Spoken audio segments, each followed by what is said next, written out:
Well, when you think of family-sized off-roaders, you probably think of the Prado or the Grand Cherokee. This is the newcomer from Haval. It's called the H9. We're going to take it off-road today and see how it performs in the Aussie bush. The H9 is comparable in size to Toyota's ubiquitous Land Cruiser Prado, but in petrol form is around $15,000 cheaper. The Haval's 2-litre engine is, however, half the displacement of its Japanese rival, developing an output figure 42 kilowatts and 57 newton meters less, but with similar fuel consumption. Well, we've taken the H9 into a pretty hairy part of the Alpine National Park, and the good news is that so far we haven't got stuck. The approach, breakover and departure angles all seem to be pretty good, as does the ground clearance, and the four-wheel drive system seems to offer more than enough traction to get the job done. The H9's 6-speed automatic offers a good spread of ratios across the range, but seems reluctant to offer significant engine braking on steep descents. The model is, however, equipped with hill descent control, steering wheel paddle shifts, and reasonably strong disc brakes. The Haval's hydraulically assisted steering is well suited to the vehicle, and the turning circle is quite respectable.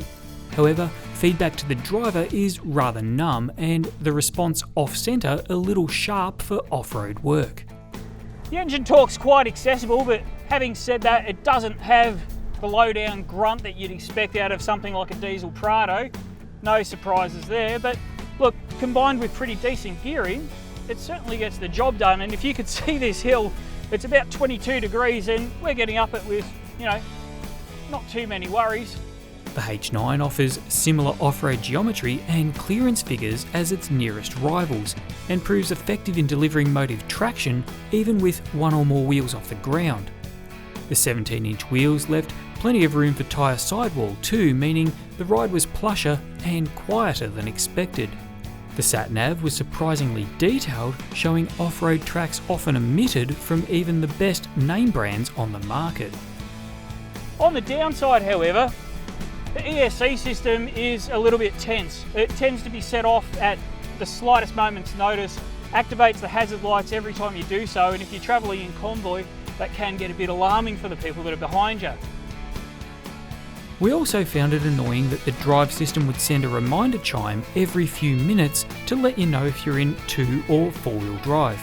In terms of interior space and equipment, the H9 is again comparable to segment rivals. We found the build quality to be very good and ergonomics quite good when viewed against more familiar names. It's a vehicle that offers similar levels of accommodation and cargo capacity to the Prado, though we did find the H9's long bonnet made it slightly harder to place off-road.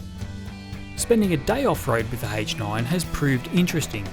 Its engine is thirsty when worked, which would limit your range to about 500 km per tank off-road. It's also unproven in terms of durability and resale, which would limit recommending it to grey nomads and the likes looking to take that cross-country trip. That said, it's certainly a capable and seemingly well-built vehicle that, with a bit of polish, could be a very real competitor in its class. The basics are sound, and in difficult situations the H9 feels remarkably confident. Give it a year or so and a few more development dollars, and we reckon Haval might just have what it takes to be considered a realistic competitor to the big name brands.